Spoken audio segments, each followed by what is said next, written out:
So, let me just give you a small recap of what we have seen in the last few classes. Okay, I hope we have seen about clustering before.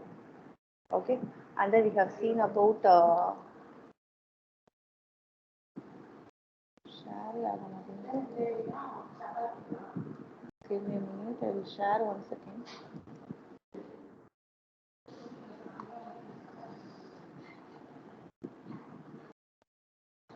So, dear students, we have seen about like a clustering. We have seen classification. We have seen, and then in clustering we have seen about like k-means clustering. We have seen, and then we have seen about agglomerative. Okay, hierarchy clustering. We have seen naive-based classifier. We have seen about hidden Markov models. Okay, and then in the last class we have seen about association rule mining. It is actually a part of our this module, web usage mining. Anyhow, I have taken it in advance so that we don't want to rush up at the last moment, because it is a very important topic from which you can expect some problems will be, some set of transactions will be given to you. You should be know how to find out the support and confidence.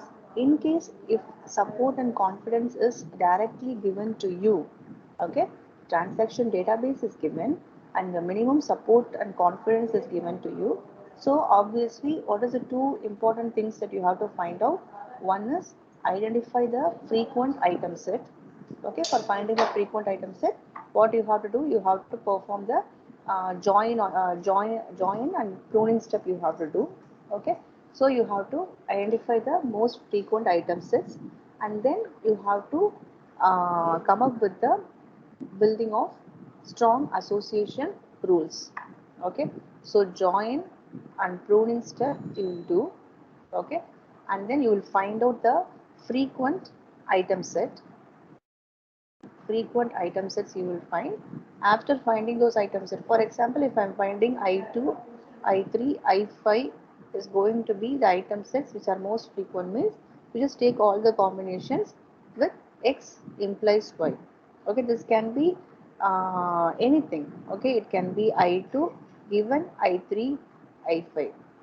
Okay, I3 given I2, I5. So like this, you just take all possible combinations and find out the confidence uh, for those item pairs. Okay, and find out which pair, okay, which association rule is satisfying the confidence. Min support, like that, minimum confidence will also be given to you. For example, in the last lab or in lab class also we have seen, right, like 60% confidence, what will be the item pairs? If it is 50% confidence, what will be the set of item pairs? Like that, you have to find out the strong association rules. So in case if it is going to be like I2 given I3 comma I5, it is going to give some 85% confidence. The confidence value is 85%. Okay, and then I2 given I3 given I2 comma I5, the confidence is 45 percentage. Just I am saying it for example, which is satisfying the confidence. This is the confidence which is satisfying, okay, greater than 60%. So you have to take this item pair, okay, this association, this rule as a strong association rule. Okay, so what could be the obvious outcome that we can find by using this association rule? Okay, the people, the customer who buy the item I2 has the high chance of, okay, 85 percentage he has the probability to buy item 3 and item 5, whereas the customer who bought item 3 has only 45% probability to buy I2 and I5. So now, for example, if I'm asking you to give some promotional code or discount for some products, okay, what could be your activity? Okay, so if you buy I2, okay, if you buy this particular item I2, okay, I3 and I4, I5, okay, these items will have some percentage of discount by buying this I2. So that the people who buy I2 will also buy I3 and I5. We know it is 85% there is a probability. If you are giving some promotional code or offer for these items also, obviously we can expect 100%, like we can even increase the probability of buying that item can be improved by offering some promotional codes or some discount codes, or like buy one get two offer like that. You can give several promotional offers for the items that you are finding it as strongly associated. So this is the idea that behind the a priori algorithm. Okay, this was implemented using a priori algorithm. We have two algorithms. One is a priori algorithm we have seen, and then FP growth we have seen. Okay, what is this FP growth? You have to convert your a priori algorithm, that transaction table. Okay, transaction tables, you are going to convert into a FP tree. Okay, so based on the tree, once again you will see how many items have been associated and its frequent count, and you will find the association pairs. Okay, you will not find out the rules from the FP tree. That is the drawback of our FP tree. We can't find out the association rules. Instead, you can find out, you can generate the candidate item pairs. Okay, these item sets alone we can generate using FP tree. What is FP? That is frequent pattern growth algorithm. Okay, so these two algorithms, this is very very important. Okay, and then you can just have a look into this also. Okay, so do these two algorithms with respect to our association rule mining. Okay, so this is also a part of this web usage mining uh, module. Okay, so now we will go into the detail about web usage mining. It will be a part of some theoretical aspect only that we are going to discuss for this lecture hour. Okay, so web usage mining. Okay, anything and everything we are going to have our detailed information. Everything is going to be online nowadays. Okay, so now using this online information. Okay, every online users are exhibiting all of their day-to-day activities, everything with respect to web. Okay, so now how we can make use of those web usage that is done among several online users. Okay, we have several users are there. Okay, like user 1, user 2, user 3. We have several users who have been associated with the usage of web. Okay, so now based on the activities. Okay, what is this activity? What could be a type of activity that can be associated with the online user? He may open some, he may type some URLs. Am I right? These are all some of the activities that we will, as an online user, even we are the online users who are doing these activities. Okay, we will open some open some Amazon.com, Flipkart. Okay, some online shopping websites we are surfing. Okay, and that on those websites we are clicking on certain links. Okay, we are clicking on certain products. We are looking into the similar products which are in some different brands, different price.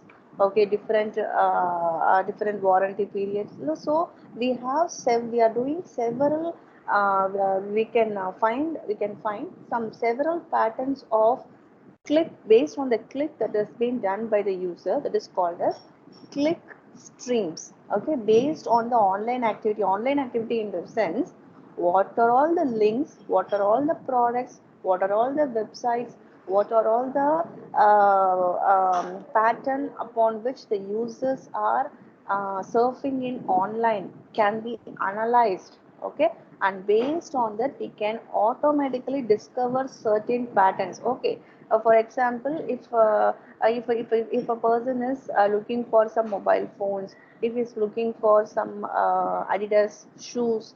Okay, or he's looking for some a certain active certain bicycles, anything. Okay, so he has this, so we can understand that okay, that student, that particular person is a, teenager. He is looking for some mobile phone. He is interested in health related activities. He likes bicycling. Okay, so like those, based upon the click streams, okay, online activity, okay, we can look into the pattern and the behavior. That is very very important.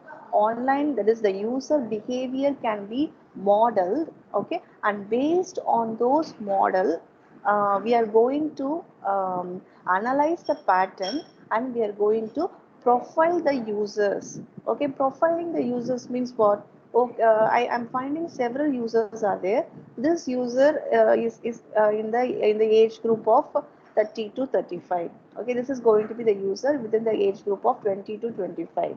Okay, this is going to be the user who is in the age group of 40 to 45.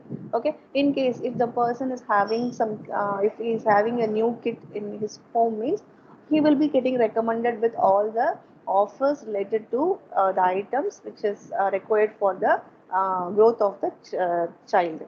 Okay, so in this way, what is the use of analyzing? You may ask, like, ma'am, it is out like how someone can just look into my click streams patterns and how they can discover the data associated with it. Okay, anyhow this type of web usage mining is into several controversial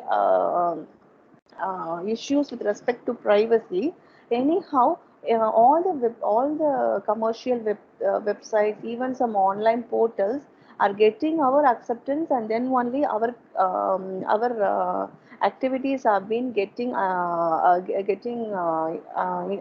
data in their end. Okay, and they are going to analyze our behavior patterns, and they are going to profile the online users based upon the interaction that we have in their websites. Okay, so this type of analyzing the click streams of the online users based on the interactions that we do have. Okay, even we may have come across some interesting things, like if you are looking for some items in Amazon, or if you are searching for certain items in Google, or if you're looking out for certain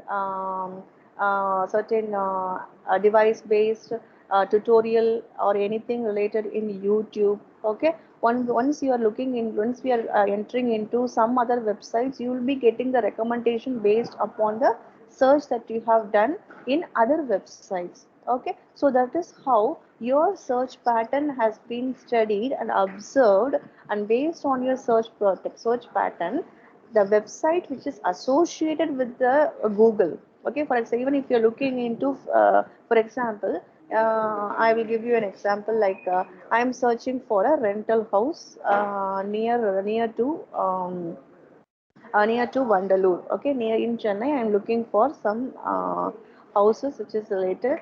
I'm just searching it in No Broker. I'm searching it in housing.com. I'm just looking into 99acres.com. I'm just searching for that. But once when I move out of those websites, if I look into some advertisements that pop up in some pages, which will randomly just show me some of the advertisements from those rental houses, that commercial that part of from 99 acres, some housing.com, such type of advertisements will be popped up to me. So actually, how do they find out that I am looking for a rental house in this particular area?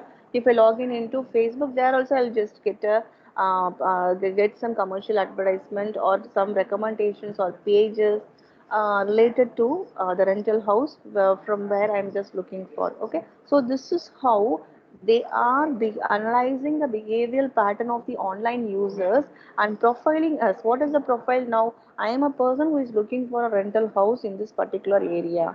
Okay, so I am just getting an advertisement. I am getting certain promotional mails. Okay, I am getting some updates from some websites where a new house has been they're available for you. You can look into it. Like that, some suggestions are being given to me.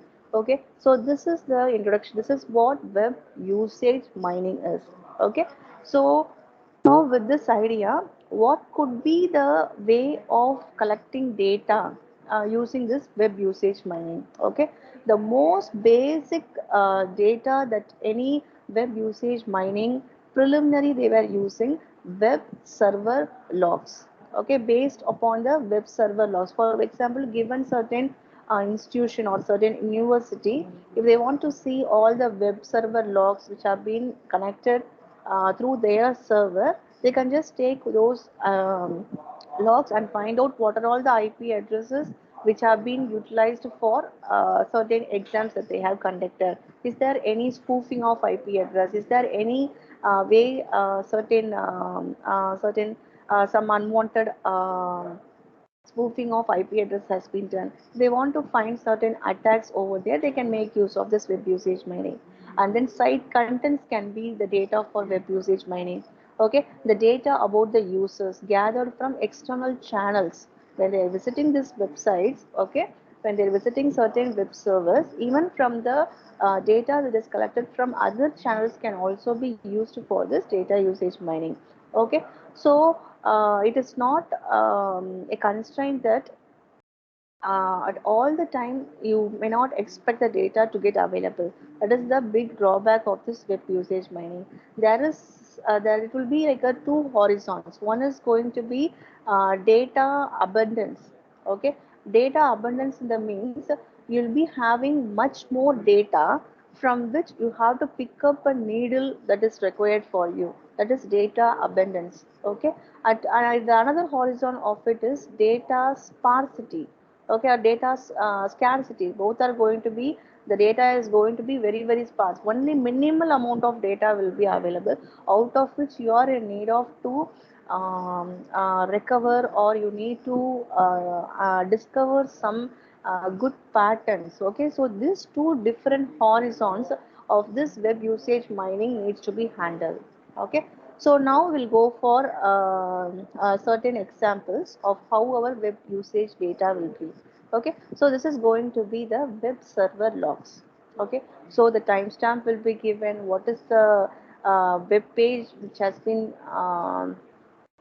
used. Okay, and then from which browser it has been used. Okay, and what is the server which has been connected. So these are all the web server logs example. Okay, so now we will go into the web usage mining process. Okay, this is just going to be the conceptual thing. Okay, so the first phase is data preparation phase, and the next another phase is pattern discovery phase. Okay, so in case of data preparation phase, okay, you will be collecting the data from either from a knowledge domain, okay, or from the site content. You will be collecting the data will be available. Okay, the data will be all the data will be initially, the data will be cleaned. Okay, if the data is going to have some page view, who is the IDs, the identity, that is identification of the page view will be given, the IP address associated, everything will be taken.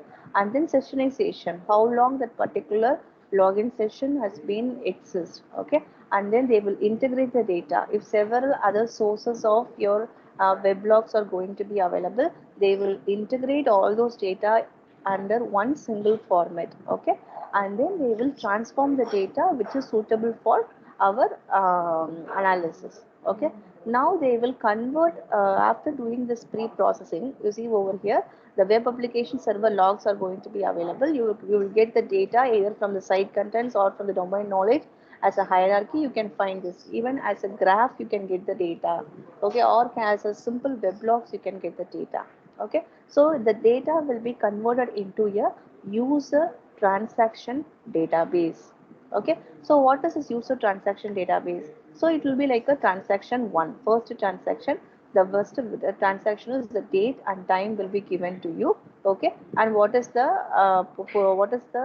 server request, whether it is a gift or post. Okay, and what is the web page which has been associated, and what is the type of the browser they have used. Okay, and what is the configuration of the particular web browser and what is the website that they have visited. So this is a very simple web server log which is available for as a user transaction database. So every users their associated weblog activities will be available over here, and it will be converted into a user transaction database. So as in a user level, okay, what are all the web pages which are associated with a particular user will be available in this user transaction database. Now, now your data is available to you. Now based on this, what are all the type of pattern discovery can be done? Okay, we can perform transaction clustering. Okay, I want to know who are all the online users. For example, I am just looking into the data which is associated with Amazon web server. I am just looking into the data. Okay, now I want to know who are all the people who have bought some Apple iPhone. Okay, I want to know the people who have purchased the Apple iPhone in the period 2020 to 2021. Okay, so I will cluster those people. Okay, for example, if I do have some sort of promotional code with respect to certain application associated with Apple. Okay, some sort of user account associated with Apple is having some promotional codes which needs to be circulated among the people who are using Apple iPhone. Okay, so what I can do, I have to do first, I have to find those based upon the web server that is based upon. I'm just looking, you just think in the aspect of Amazon. Okay, from its application server logs, it will just check for all the people who have bought the Apple iPhone, and from that Apple iPhone, I want to know who are all the people who have bought this Apple iPhone in the year 2020 to 2021. So I can find the transactions which completed the successfully if they are bought the Apple iPhone, then those people will be targeted, and targeted advertisement, targeted promotional codes, targeted discounts, targeted offers can be given to those uh, to those cluster of people. Okay, that is called as transaction clustering. Okay, and then page view clustering. So based upon the people who have looked into, for example, I'm just looking into certain products in Amazon. Okay, I'm just viewing that, I'm just adding into cart, or even if I do not add it into cart, I'm not going to purchase it. Okay, I'm just saying it for example. Okay, in such a case, the people who haven't bought that particular item, but they have the page view of that particular product or certain items, okay, in the online shopping. So those group of people can be targeted. So in case if the offer for that particular item is going to happen, okay, this page view clustering will help to identify only those people who has viewed the page but they haven't bought that item. They will be prompted to buy those items. Okay, this can be done using this page view clustering. And then correlation analysis. Okay, and then association rule mining. So how far one item is going to get having the chances to buy other item, and then sequential pattern mining. So these are all the web usage mining algorithms that we will usually look into. So we have seen cluster view, we have seen, and then association rule mining we have seen, and then I think sequential pattern mining we will be seeing. Okay, this is also like a priori algorithm only. So these types of web usage mining algorithms will help you to uh, find out the items which have been having some correlation. Okay, and now based on you, when once you're applying these algorithms, you can identify some clusters, you can identify some people who are similar to each other, who have some sort of connection with the products. Okay, you apply the filtering, you find out the aggregations, you characterize them means you're profiling the users. Okay, so that is called as that is the way you can identify the patterns from the web data. Okay, so Just give me a minute.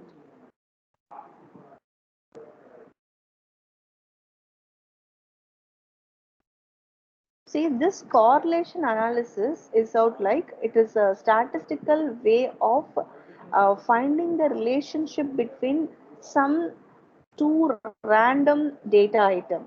Okay, so that is called as correlation analysis. Okay, I think in machine learning you will be studying all these stuffs. Okay, so now how to perform data preparation in case of a web usage mining. Okay, so you will be getting the data application and web server logs you will get. You will prepare pre-process the data. You pre-process the clickstream data. Clickstream in the sense, for example, I have a particular product. With this product, how many online users in Amazon have clicked that? Okay, for example, 560 users have clicked that product. There is another product. Okay, product 2.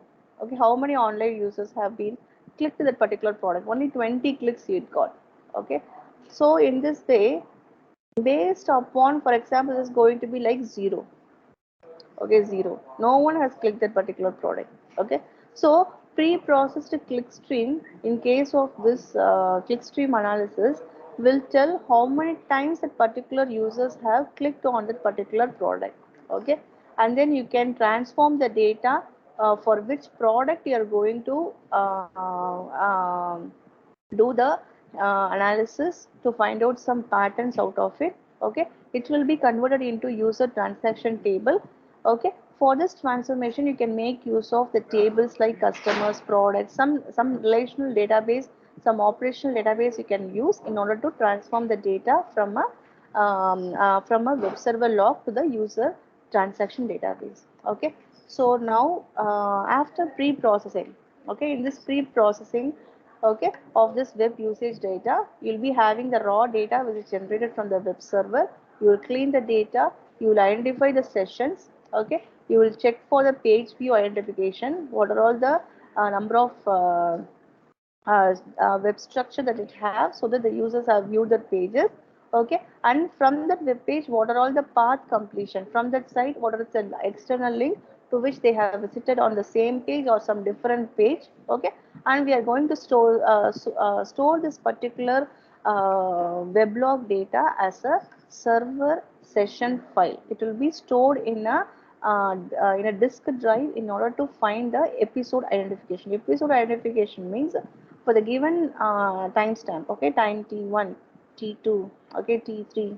Okay, if you want to find out what are all the users who have been logged into the particular web server and made use of to request that particular web server, if you want to find those users, okay, you will, all the sessions will be stored here as a stored here as a server session file. Okay, so server session file will have several time periods upon which the user's entire log data is going to be available. It will be stored permanently as a episode file. Okay, server session file will be applied over to find out this is episode 1, this is episode 2. Okay, like that we are going to have several episodes of web content associated with the online users, and hence we are going to store that store all the activities of the online users, their session activity, their page view activity, from which page they have gone into other all other pages. Okay, this will be stored as a episode file. Okay, like online user episode discovery can be done. Okay, for the next time, in case if a particular web content is going to be malicious. Okay, there are several users, user u2, u1, u2 are being using that particular malicious web page, a particular web page which is very malicious, through which the entire server will get attacked. Excuse me.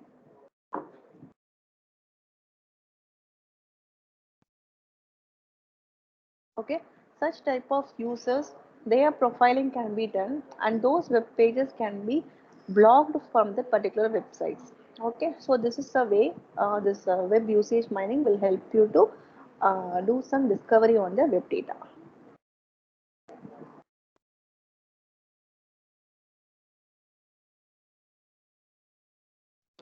So now data cleaning.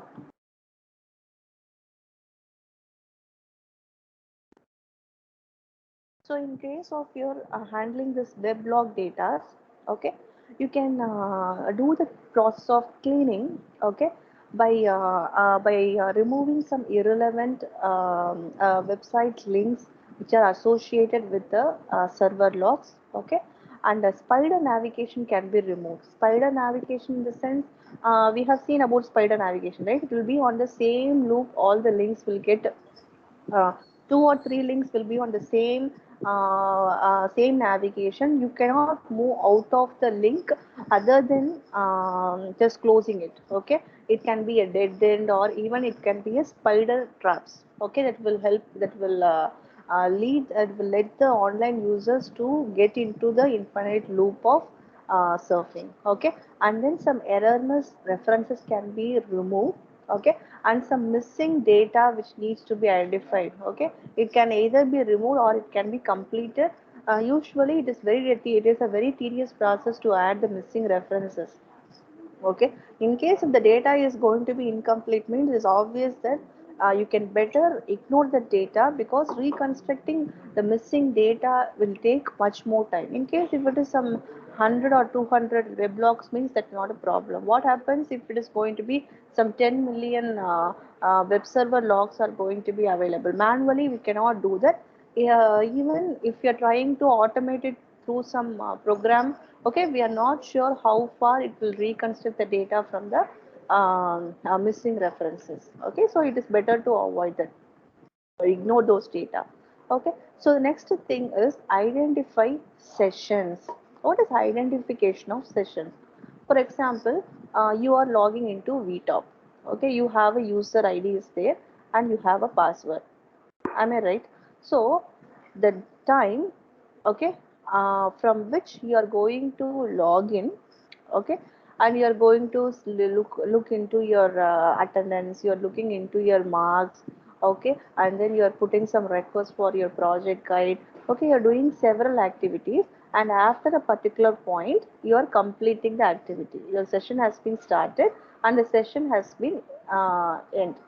Okay, it has been started and it has been ended. This is actually a session. Okay, so out of this particular session, what are all the data, what are all the activities associated with the user? Okay, all those informations will be available in the session. Okay, and the site visitors, their activities that is performed by the user, from the moment he is entering that particular website, the session will start, and the moment that particular moment the particular user logs out is going to be the end of the particular session.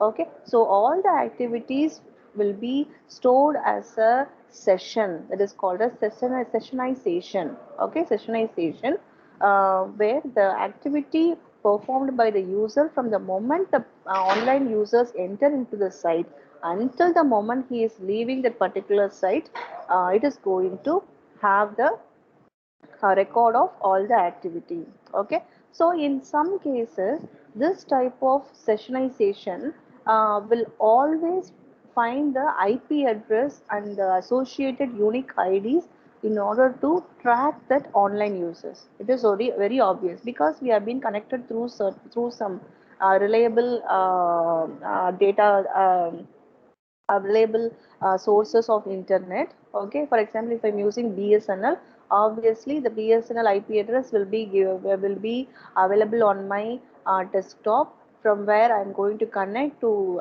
open the VTop, from which IP address this particular VAT student has opened or VAT faculty has opened and made this session. All the information is going to be available, but due to some difficulties, okay, of using proxy servers, using anonymous or dynamic IP addressing references, this type of tracking and storing it as a session will be very difficult for difficult in the web server logs. I have told you, right, sometimes some erroneous information will be there, missing references. These are all due to some proxy. For example, the user will be available in India but the IP address will show that user is in Spain. Okay, so these are all due to the proxy method and anonymous or dynamic IP address generation. It will lead to wrong data for this sessionization process. Okay, so this is how you can find out the sessionization. We have several sessionization strategies are there to reconstruct the data. Okay, the process is correct mapping of activities of different individuals plus correct separate of activities belonging to different visits of the same individuals. Okay, so if you couldn't track some individual online users, they are always in hidden mode, they are always using some proxy, they are always anonymous, we couldn't identify their actual IP address. In such cases, you can make some strict strategies. You can map upon those individual users, and you can pipeline their activities. Okay, that is the only solution we can do. Yeah, or otherwise, in case if the um, particular IP address of some individuals have been very anonymous, you cannot do that. Okay, so it is better to block such users. So that is some sort of solutions that we can have by using this sessionization reconstruction process. Okay, they have given a session like this. Okay, so this is a sessionization example. Okay, time, the IP address, which URL, what is the reference of that particular URL. Everything is going to be available here. The session one is going to be like user one is there. In this particular place, that particular user is going to be available. Okay, this can be identified as session one. Okay, and after some point, that particular user is making use of certain other URLs to make use of that. This is going to be session 2. So this is a sample example of time oriented constraint to create the sessions. See, the same user, okay, the same user will be given certain timestamp for handling some sessions. After a period, the session will get expires.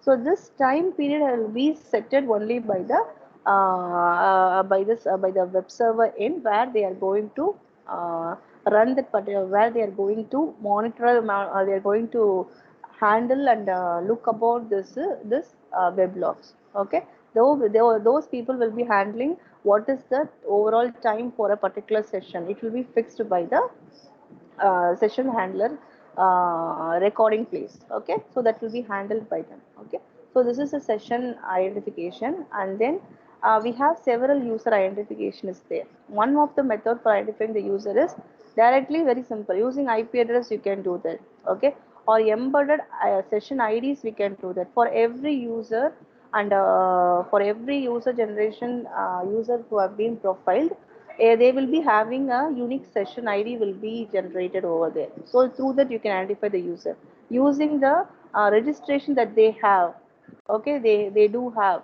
Okay, based on their user registration policy, you can do that.